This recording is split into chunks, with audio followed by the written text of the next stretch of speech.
아침 공기가 유난히 차가웠다. 겨울이 다가오고 있었지만 그날의 냉기는 단순한 날씨 탓만은 아니었다. 손끝이 시리도록 무거운 박스 2개, 그리고 낡은 가방 하나.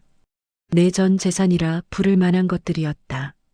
새벽부터 일어나 짐을 정리하면서도 나는 믿을 수 없었다. 정말로 오늘 내가 이 집을 나간다는 사실이. 창문 사이로 햇살이 스며들었다. 좁은 거실, 낡은 소파, 손주가 뛰놀던 장난감 하나가 구석에 남아 있었다. 나는 그 장난감을 조심스레 집어들었다. 반쯤 떨어진 스티커가 손끝에 닿자 눈물이 고였다. 그 아이는 오늘 학교에 갔다. 아마 내가 떠나는 걸 모를 것이다. 알면 울 테니까. 그 눈물조차 며느리의 눈살을 찌푸리게 할까봐 나는 조용히 떠나기로 했다. 냉장고엔 내가 담가둔 김치가 아직 남아 있었다. 며느리는 며칠 전, 이젠 시어머니 입맛이 아니라 저희 입맛에 맞게 담글게요라며 웃었다. 그 웃음이 나를 미안하게 만들었고 동시에 더 이상 있을 자리가 아니라는 걸 깨닫게 했다. 나는 마지막으로 부엌을 한 바퀴 돌았다. 이 집의 모든 구석에는 내 손길이 있었다. 아들의 셔츠를 다려 걸어두던 손, 손주의 도시락을 싸던 새벽의 냄새, 며느리 생일날 몰래 구운 케이크의 설탕 냄새. 하지만 이제 그 모든 건 추억이 아니라 머물러선 안 될 흔적이 되어버렸다. 문 앞에 서서 신발을 신었다.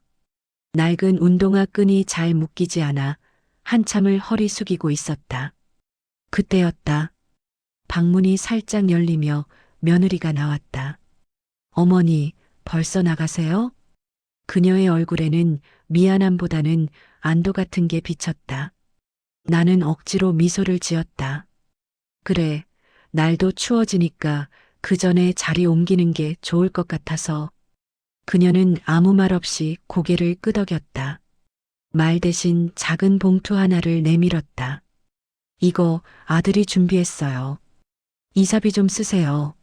나는 그 봉투를 받지 않았다. 됐어. 너희도 사느라 힘들잖아. 말을 마친 뒤 나는 조용히 현관문을 열었다. 문이 닫히는 소리와 함께 그동안 쌓였던 모든 숨소리와 기억들이 뒤로 밀려났다. 복도 끝으로 걸어가는데 다리가 자꾸 떨렸다. 하지만 다시 뒤돌아보지 않았다. 그 집 안에는 내 목소리를 들을 사람도 내 자리를 기억할 사람도 없을 테니까. 엘리베이터 앞에서 거울을 봤다. 머리는 희끗했고 주름은 더 깊어져 있었다. 낯설었다. 저 거울 속 여자는 언제 이렇게 늙었을까? 그러나 그 눈빛은 이상하게도 담담했다. 이제야 비로소 내 인생을 내가 걸어나가려는 사람의 눈빛이었다. 엘리베이터 문이 닫히자 그 안은 고요했다. 층수를 알리는 삐소리 사이로 내 숨소리가 섞였다. 나는 속으로 천천히 음조렸다. 이젠 괜찮아. 정말 괜찮아질 거야. 엘리베이터 문이 열리고 찬바람이 얼굴을 스쳤다. 길 위로 나서며 나는 잠시 하늘을 올려다봤다. 눈발이 흩날리고 있었다. 그 눈 속에서 새해 동안 내 마음속에 쌓였던 먼지가 조금씩 녹아내리는 것 같았다. 이제부터는 누구의 집도 아닌 나만의 삶으로 돌아가는 길이었다. 남편이 세상을 떠난 날 나는 세상이 멈춘 줄 알았다. 장례식장에서 사람들은 위로의 말을 건넸지만 그 말들은 모두 허공을 떠돌았다. 그때 내 옆에 남은 건 단 하나, 내 아들 준호였다. 엄마, 이제 혼자 계시지 말고 우리 집으로 오세요. 며느리도 괜찮다고 했어요. 그 말이 그렇게 고마울 수가 없었다. 세상에 나 혼자 남았다는 공포 속에서 아들의 말은 구원의 손길처럼 들렸다.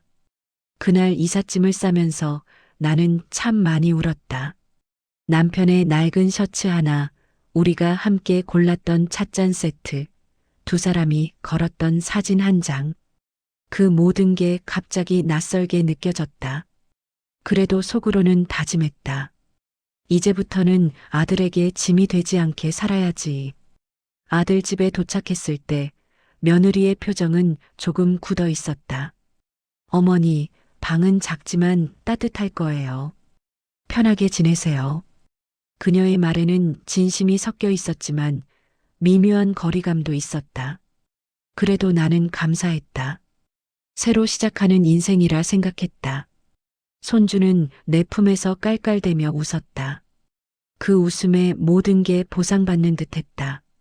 그날 밤 나는 새 방의 창문을 열어봤다. 도시의 불빛이 낯설었고 차가운 공기가 코끝을 스쳤다. 남편이 떠난 자리를 대신 채워주는 건 아들의 집이 아니라 그 집 안의 소리였다. 손주의 웃음소리, 아들의 대화, 며느리의 발자국. 그 속에서 나는 혼자가 아니라는 안도감을 느꼈다. 그때는 몰랐다. 그 소리가 언젠가 나를 조용히 밀어내기 시작할 거라는 걸. 시간은 조용히 흘렀다. 첫 해는 괜찮았다. 나는 손주의 유치원 등원을 챙기고 집안일을 도왔다. 며느리는 처음엔 고마워했다. 어머니 덕분에 너무 편해요. 그 말 한마디에 마음이 따뜻해졌고 나는 더 열심히 했다. 하지만 두 해째가 되면서 그 말의 뉘앙스가 조금씩 달라졌다. 어머니, 그건 제가 할게요. 어머니, 그냥 쉬세요. 배려 같지만 사실은 성급기였다. 나는 그걸 알아차렸지만 모른 척했다. 저녁 식사 자리에서도 대화의 중심은 언제나 아들과 손주였다. 나는 그저 웃음만 따라했다. 어느 날 며느리가 말했다. 어머니, 김치는 다음부터 좀 덜 짜게 담가주시면 좋겠어요. 사소한 말이었다. 하지만 그날부터 나는 김치를 담그지 않았다. 그 후 냉장고 문을 열 때마다 마음이 찔렸다. 그 집 냄새에서 내 손맛이 사라졌기 때문이다. 밤마다 나는 조용히 일기를 썼다. 오늘은 손주가 학교에서 상을 받았다. 며느리는 그 소식을 내게 먼저 말하지 않았다. 짧은 문장들 사이로 내 존재가 점점 옅어지는 게 느껴졌다. 나는 그저 있지만 없는 사람이 되어가고 있었다. 그해 겨울, 내가 감기에 걸려 며칠을 누워 있었다. 아들은 약을 사다 주며 말했다. 엄마, 병원 가보셔야 하는 거 아니에요? 그 말 속엔 걱정보다는 부담스러움이 묻어 있었다. 며느리는 그날 밤 늦게까지 방문을 닫은 채 나왔다 들어갔다. 나는 혹시라도 불편할까 기침도 참았다. 며칠 뒤 나는 손주를 데리고 공원에 갔다. 그 아이는 내 손을 꼭 잡으며 말했다. 할머니, 나 커서 할머니 집에서 살 거야. 그 말에 눈물이 났다. 그 아이의 말 속에서 나는 잠시나마 존재 이유를 찾았다. 집에 돌아오자 며느리는 차갑게 말했다. 어머니, 요즘 손주가 학교 늦게 가요. 너무 챙기지 않으셔도 돼요. 나는 아무 말도 하지 않았다. 손주가 내 뒤에서 엄마 할머니랑 놀았는데 라고 말하자 며느리는 웃지 않았다. 그날 밤 아들이 내 방문 앞에서 잠시 머물렀다. 문틈 사이로 그림자가 비쳤다. 그러다 그냥 사라졌다. 문을 두드리지도 인사도 하지 않았다. 나는 그게 더 고마웠다. 부모의 체면이란 게 그런 침묵 속에 남는 것 같았다. 봄이 오던 날 며느리가 식탁에 앉아 있었다. 조심스레 말을 꺼냈다. 어머니, 이제 저희도 애가 커서 방이 좀 부족하네요. 나는 미소 지었다. 그래, 나도 알아. 이제 내 자리 찾을 때가 된 것 같아. 그녀는 놀란 표정을 지었다. 내가 그렇게 담담할 줄 몰랐던 거다. 그날 밤 아들이 내 방문 앞에 조용히 봉투 하나를 두고 갔다. 전세 보증금이라고 적힌 봉투. 나는 그걸 보고 한참을 앉아 있었다. 돈이 아니라 나를 떠나보내는 방식처럼 느껴졌기 때문이다. 그날 이후 집안의 공기는 달라졌다. 아들은 나를 피했고 며느리는 더 조심스러워졌다.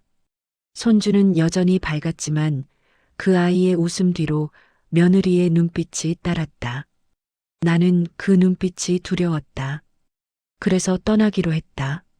내가 나감으로써 이 집의 공기가 다시 따뜻해질 수 있다면 그게 마지막 효도라 믿었다. 새벽 5시 알람이 울리기 전부터 눈이 떠졌다. 방 안은 고요했다. 이불을 개고 작은 박스 2개에 짐을 넣었다. 사진 1장, 수건 몇 장, 남편의 낡은 손목시계. 그게 전부였다. 주방에서 물을 끓이며 나는 마지막으로 집안을 둘러봤다. 이곳에서 보낸 3년은 길었지만 이상하리만큼 금방이었다. 매일 아침 식탁을 차리고 매일 밤 불을 끄던 그 손끝이 이제는 허공에 떠 있었다. 나는 식탁 위에 작은 쪽지를 남겼다. 준호야, 그동안 고마웠다. 너희 덕에 외롭지 않았어. 몸 건강히 잘 지내라. 엄마는 괜찮다. 그 한 줄에 내 모든 마음을 담았다. 그리고 현관문을 열었다. 찬바람이 얼굴을 스쳤다. 나는 조용히 미소 지었다. 이젠 정말 끝났구나. 그날 오후 나는 작은 원룸에 짐을 풀었다. 낡았지만 조용했고 창문 밖으로 나무가 한 그루 보였다. 혼자 먹는 밥이 낯설지 않았다. 도리어 편했다. 누구의 눈치도 보지 않아도 되는 공간. 그날 밤 남편의 사진을 책상 위에 세워두고 말을 걸었다. 당신 나 잘했지? 울지 않았어. 이제는 나도 나답게 살 거야. 사진 속 남편은 미소를 짓고 있었다. 그 미소에 오래 묵은 마음이 풀렸다. 밖에서는 아이들 웃음소리가 들려왔다. 나는 커튼을 걷고 그 소리를 한참 들었다. 그때 문득 생각했다. 가족이란 꼭 함께 살아야 하는 걸까? 서로의 행복을 위해 떨어져 사는 것도 가족일 텐데. 며칠이 지나자 마음이 조금씩 가벼워졌다. 시장에 나가 장을 보고 공원 벤치에 앉아 햇살을 받았다. 혼자 걷는 길이 외롭지 않았다. 나는 오랜만에 내 이름을 되뇌었다. 김순애. 누군가의 엄마도 시어머니도 아닌 나 자신으로서의 이름. 가끔 손주의 사진이 떠올랐다. 그 아이가 나를 기억해주면 좋겠다. 하지만 혹여 잊어도 괜찮다. 나는 그 아이의 웃음을 이미 마음속에 품고 있으니까. 하늘을 올려다보니 햇살이 눈부셨다. 나는 천천히 걸으며 속삭였다. 이제부터는 내 집으로 돌아가는 길이야. 그리고 화면은 서서히 멀어진다. 조용한 피아노 선율 위로 자막이 뜬다. 함께 산다는 건 결국 서로를 이해하는 일이다. 이해받지 못한 채 사랑했던 모든 어머니들에게 이 이야기를 바칩니다.